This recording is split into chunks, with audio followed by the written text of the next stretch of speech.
అందరికీ నమస్కారం అండి. మరుగు ప్రజలకి నేను డాక్టర్ శశిధర్. ఒక చిన్న బాధతో ఈ వీడియో చేయాల్సి వస్తుంది.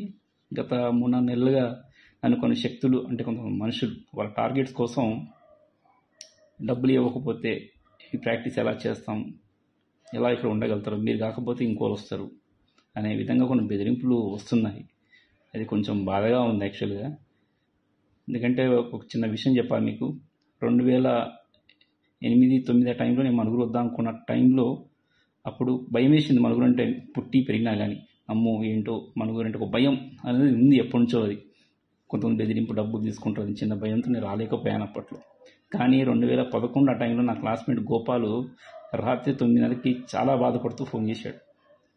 నొప్పిరా, ఎవరు చూడలేకపోతున్నారు, ఎవరు రావట్లేదని. 2006-7-8లో డాక్టర్ కిరణ్ కుమార్ కొన్ని రోజు చేసి ఉండే. కొన్ని దాడుల వల్ల వాళ్ళు ప్రాక్టీస్ ఆపేశారు. కొంతమంది సీనియర్స్ వాళ్ళు, వాళ్ళకి ఏజ్ అయిపోవడం వాళ్ళు ప్రాక్టీస్ ఆపేశారు. 8:30 తర్వాత నరకయాతన ఉండేది మన పరిస్థితి. అది కొంచెం బాధ అనిపించింది నాకు.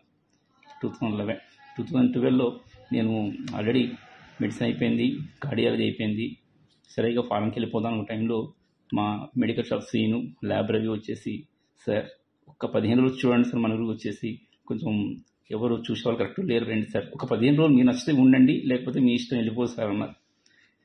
సరే 15 రోజులే కదా, నా ఊరే కదా అని వచ్చి ప్రాక్టీస్ చేశాను. కానీ ఆ 15 రోజుల్లో మమకారం అనేది చిన్నప్పటి నుంచి నన్ను ఎత్తుకున్న వాళ్ళు కావచ్చు, నైబర్స్ కావచ్చు, ఫ్రెండ్స్ కావచ్చు, టీచర్స్ కావచ్చు, చాలామంది మంచి మంచి మనుషులు, మన ఎస్కేటి గారు కావచ్చు, రాధాకృష్ణ గారు కావచ్చు, హరిబాబు గారు కావచ్చు, మన ఎమ్మెల్యేస్ కావచ్చు, రమేష్ గారు కావచ్చు, అందరూ ఆప్యాయత చూసి చాలా, ఎందుకు డబ్బు కంటే ఈ పేరు గొప్ప అనేది కొంచెం అనిపించింది నాకు. అందుకే కొన్ని రోజులు ఉందాలని ఉన్నాను. యాక్చువల్గా మా నాన్నగారు ఆయన 10,000 వస్తే 9,000 నాకు పంపించి 1,000 రూపాయలు బతికిన మనిషి ఆయన.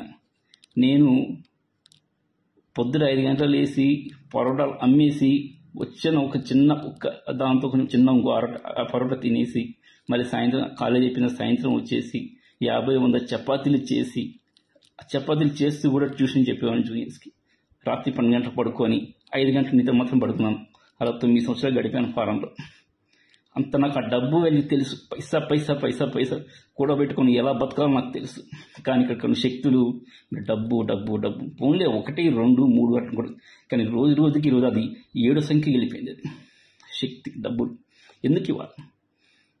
అంత కష్టపడితే డబ్బులు వస్తే తెలుసా అంటే అసలు అది పైసా పైసా పొద్దున 7 గంటలు లేసి రాత్రి 12 గంటల వరకు అది పైసా 50 రూపాయలు, 100 రూపాయలు పైసా పైసా పైసా కూడబెట్టుకొని నేను జాగ్రత్తగా కాపాడుకునేది నా పిల్లల కోసమే. మా నాన్న కష్టపడి నన్ను చదివించాడు. నేను నా పిల్లలు చేయాలి. నేను ఆల్రెడీ 20% సర్వీస్ చేస్తున్నాను. ఆల్రెడీ నాకు వచ్చిన ఆదాయంలో అది కొంచెం 7th క్లాస్ నుంచి మొదలుపెట్టాం. మా నాన్నగారు చెప్పింది అది. ఇప్పుడు కొత్తగా సర్వీస్ కాదు అది. పుట్టబద్ది సాయి పట్ల సమితిలో మేము చేసేవాళ్ళం. వచ్చిన వాళ్ళకి మాకు కొంచెం బియ్యం ఇచ్చుడో చేసి ఎంత చూస్తే అంతగా. ఈ రోజుకి వాళ్ళు ఒక్కొక్క ఊరు నుంచి కొంతమంది తెలిసిన వాళ్ళు, పాత వాళ్ళు ఇప్పటికీ వస్తుంటారు. వాళ్ళకి ఈ రోజుకి నేను సాయం చేస్తాను. ఈరోజు ఒక అవసరం పెడితే 25-30% కూడా వెళ్తుంది. అంతకంటే ఎక్కువ అనేది దానం చేయడం అనేది అది తప్పండి. అది రేపు పిల్లలు అడుగుతారు, ఇంత సంపాదించి ఇంత కష్టపడి ఎందుకు అంతగా దానం చేసిన అడిగే పరిస్థితి నాకు వద్దండి. చాలు 25-30% సర్వీస్ అయినా, అంతకంటే ఎక్కువ చేయకూడదండి. వద్దండి. దయచేసి ఆ శక్తులు ఇప్పటికైనా కానీ ఆగిపోతానని అనుకుంటున్నాను. ఇంకా శక్తి పెరగద్దు.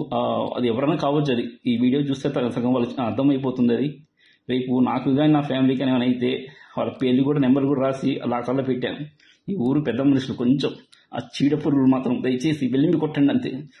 నెక్స్ట్ యూత్ చాలా మంది రెడీగా ఉన్నారు. నా దగ్గర నుంచి ఆల్రెడీ ఒక 20 మెంబర్స్ గ్రాడ్యుయేట్స్ నా దగ్గర చాలా మంది చెప్పుకుంటున్నాయి. మొత్తం కూర్చోబెట్టి జాగ్రత్తగా వాళ్ళకి అన్ని చాలా మంది వాళ్ళు టైటిషన్ రెడీగా ఉన్నారు మన ఊర్లో. నెక్స్ట్ అది 2025-26 కావచ్చు. వాళ్ళకి భయం వద్దండి. అమ్మో వస్తే ఎవరికో వచ్చి బెదిరింపులు ఇస్తారు, డబ్బులు తీసుకున్న పరిస్థితి వద్దండి. దయచేసి ఫుల్ స్టాప్ పెట్టండి. శక్తులు నాది మా మిస్సెస్ కానీ పిల్లలు కానీ సండే కూడా తీసుకెళ్ళి కూడా ప్రాక్టీస్ చేశాను. సాయంత్రం కూడా కష్టపడ్డాను. తీసుకోవచ్చు లీవ్. కానీ అమ్మో నా ఊరు, నా ప్రజలు, ఆ ఆప్యాయత, పుట్టి పెరిగి ఇక్కడ ఉన్న ఆ మమకారం వేరే ఉంటుందండి. దయచేసి వచ్చే న్యూ డాక్టర్స్ మాత్రం ఆ బాధ కలిగించకండి. ఫుల్ స్టాప్ పెట్టేయండి. మీ టార్గెట్స్ కోసం, మీ డబ్బుల కోసం అనవసరంగా డాక్టర్స్ని టార్గెట్ చేయకండి. ఎథికల్ ప్రాక్టీస్ మొత్తం పోతుంది, అనెథికల్ ప్రాక్టీస్ వస్తుంది. దయచేసి మీరు కొంచెం ఆ 8 శక్తులు ఈ వీడియో చూసే వాళ్ళకి దయచేసి వాళ్ళకి తెలుస్తుంది ఎవరనేది వాళ్ళకి తెలుస్తుంది. అది వద్దు. దయచేసి మీరు అవి ఆ డబ్బులు కాదు. నా దగ్గర కొంతమంది జనాలు ఎక్కువ కనిపిస్తారు, కానీ అందులో 10-15 మంది ఓన్లీ పూర్ పేషెంట్స్ వాళ్ళకి ఈ రోజుకి నేను వాళ్ళకి నాకు తోచింది, అది డబ్బే కావచ్చు, ఒకసారి వస్తువే కావచ్చు, బట్టలే కావచ్చు, ఏదైనా విషయం కానీ నాకు తోచింది నాకు ఇస్తారు. మా నాన్న ఫ్రెండ్స్ కావచ్చు, ముసలోళ్ళు వాళ్ళకి పెన్షన్ లేక రాలేక వాళ్ళ బాధ చాలా పడుతున్నారు. అన్నారు ఒక ఎదవ, నేను వెళ్ళిపోండి, ఇంకొకరు వస్తారు. ఎట్లండి అది ఇక్కడ నుంచి పుట్టి పిన్న వాళ్ళు ఎవరు ఉన్నారు చెప్పండి, వస్తున్నారు కొంచెం మీరు ఇట్లా అంటే ఇంకొక డాక్టర్ వెళ్ళిపోతారు, ఇంకొక డాక్టర్ వస్తారు కరెక్టే, కానీ అట్లా అనడం తప్పు కాదండి. అది ఇంకోసారి ఎవరిని కూడా డాక్టర్ని వెళ్ళిపోండి, ఉండండి, డబ్బులు ఇస్తూనే ఉండండి మాకు అనకండి దయచేసి, అది తప్పండి. అది ఒక పైసా ఎంత కష్టపడడం అనేది అది కష్టపడేవాడికి తెలుస్తుందండి. మీకు అది కొంచెం మీరు చేసే వ్యవస్థ కొంచెం మీకు ఇబ్బంది అనిపిస్తే ఇంకో వ్యవస్థకి వెళ్ళండి. కష్టపడితే సంపాదన ఫుల్ సంపాదించండి, అర్థం మీద కష్టపడడం నేర్చుకోండి, పిల్లలకు కూడా నేర్పియండి. మీ పిల్లలు డాక్టర్ రావచ్చండి. ఇలా ఇంకొకరు మంచిగా మనుగోలు మంచి ప్లేస్ ఇది మంచిగా ఉండాలంటే మీరు దయచేసి ఈ ఒత్తిళ్ళు డాక్టర్స్ మీద రకరకాలుగా చేయకండి దయచేసి. ఇప్పటికే ప్రైవేట్ ప్రాక్టీస్ అంటే కత్తి మీద సాములా ఉంది. కొత్త రూల్స్, కొత్త నిబంధనలు, కొత్త రకరకాలుగా వేదనలు గురి చేస్తున్నారు డబ్బుల కోసం కొంతమంది. కానీ అవి చెప్పే బాధలు కావు అవి.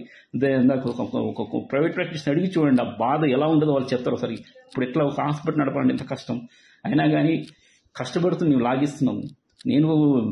నాకు డబ్బు ఆఫ్టర్ ఆల్ అండి. నేను మెడిసిన్ చేశాను, పీజీసీసీ కార్డియాలజీ అక్కడ రష్యాలో చేసేసి మళ్ళీ నెదర్లాండ్కి వెళ్ళాను. మెడిసిన్లో చదువుతున్నాడు, గోల్డ్ మెడల్ కొట్టినాను నేను.